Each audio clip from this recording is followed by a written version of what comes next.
नमस्कार, मैं केसी मिश्रा और आप देख रहे हैं जेएन एक्सप्रेस।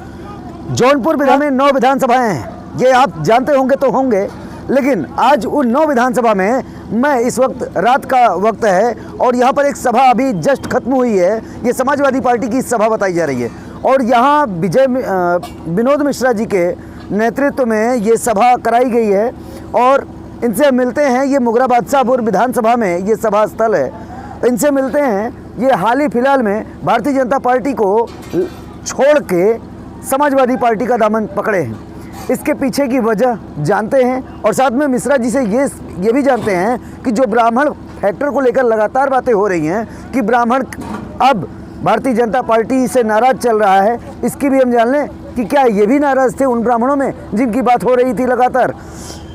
मिश्रा जी, आप बताइए कि पहले आप भारतीय जनता पार्टी में थे, समाजवादी पार्टी में आप आए, क्या अच्छा लगा? समाजवादी पार्टी कहीं कोई प्रलोभन तो नहीं दे रही है ना आपको? नहीं, देखिए, प्रलोभन की कोई बात नहीं है। हम समाजवादी पार्टी की विचारधारा, माननीय राष्ट्रीय अध्यक्ष जी की विचारधारा से प्रभावित होकर समाजवादी पार्टी में आए हैं और बीजेपी की कथनी और करनी में बहुत फ़र्क है। वो कहते जो हैं वो करते नहीं हैं। उनका सारा कार्य सिर्फ पेपरों पे और मीडिया पे दिखता है। आप ज़मीनी हकीकत देखिए, ज़मीन पे जाइए, किसी भी प्रकार का कोई कार्य दिखता नहीं है। और रही बात ब्राह्मणों की, तो ब्राह्मणों का अपमान, ब्राह्मणों की जितनी हत्या इस भारतीय जनता पार्टी की सरकार में हुई है, आज तक किसी भी सरकार में इतनी हत्याएं नहीं हुई है। लेकिन ब्राह्मण वेश वोटर कहे जाते हैं भारतीय जनता पार्टी के, लेकिन इस बार तमाम प्रकार के कयास और सवालिया निशान भी खड़े हो रहे हैं कि ब्राह्मण नाराज है। इसके पीछे की वजह सिर्फ यही है आपके मुताबिक कि हत्याएं बहुत हुई है ब्राह्मणों की? देखिए, ब्राह्मण सचमुच में नाराज है। जो 2017 में हुआ था वो 2022 में नहीं होगा। हर ब्राह्मण सचेत हो गया है और आप देखिएगा जब 2022 का चुनाव होगा, सारे के सारे लगभग 99% ब्राह्मण हमारी इस विधानसभा में समाजवादी पार्टी को वोट देंगे और समाजवादी पार्टी की सरकार बनाएंगे। अब बीएसपी भी ताल ठोक रही है कि ब्राह्मण हमारे साथ है, हाँ ब्राह्मण शंख बजाएगा, हाथी फिर उठ जाएगा।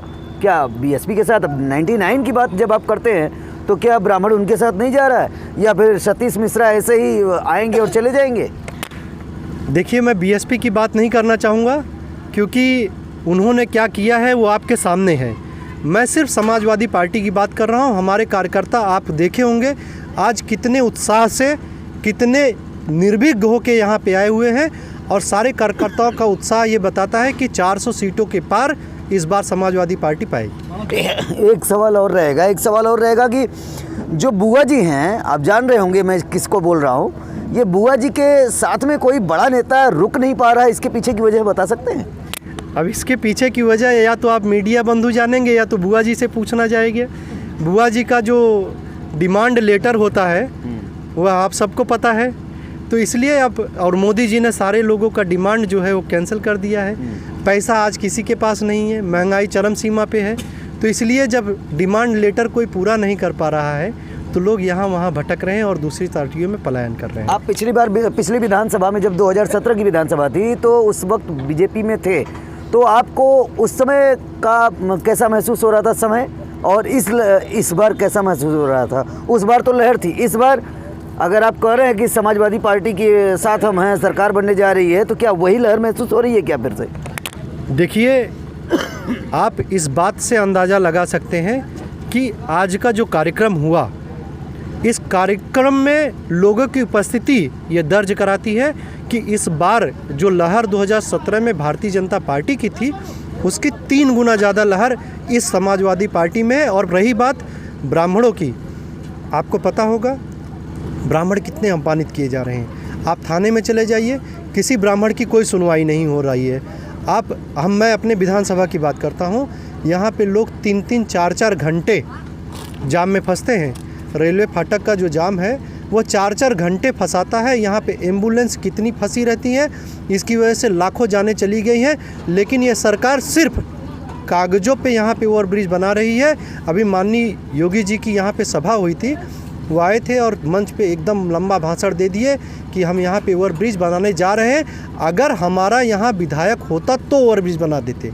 मैं आपसे ये सवाल पूछना चाहता हूँ आपके माध्यम से कि क्या पूरे प्रदेश में उनकी सरकार है, ओवरब्रिज वो नहीं बना सकते थे? एक विधायक की वजह से वो ओवरब्रिज नहीं बना रहे।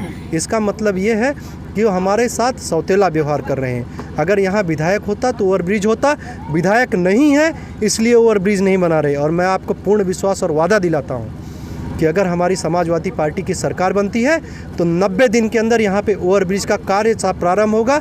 ये मेरा वादा है आप लोगों से। वाह, बहुत बड़ा चैलेंज, बहुत बड़ा चैलेंज कर दिया मिश्रा जी ने कि अगर हमारी गवर्नमेंट बनी, जो समाजवादी पार्टी में आए हुए हैं, कि अगर हमारी गवर्नमेंट बनती है तो 90 दिन मात्र गिने गिने। याद रखिएगा दोस्तों, मिश्रा जी अपनी जुबान के बड़े पक्के व्यक्ति बताए जाते हैं। 90 दिन सरकार बनते ही। अपने आसपास की खबरों को देखने के लिए हमारे चैनल JN न्यूज एक्सप्रेस को सब्सक्राइब करें तथा बेल आइकन को प्रेस करना ना भूलें ताकि हर खबर पहुंचे आप तक।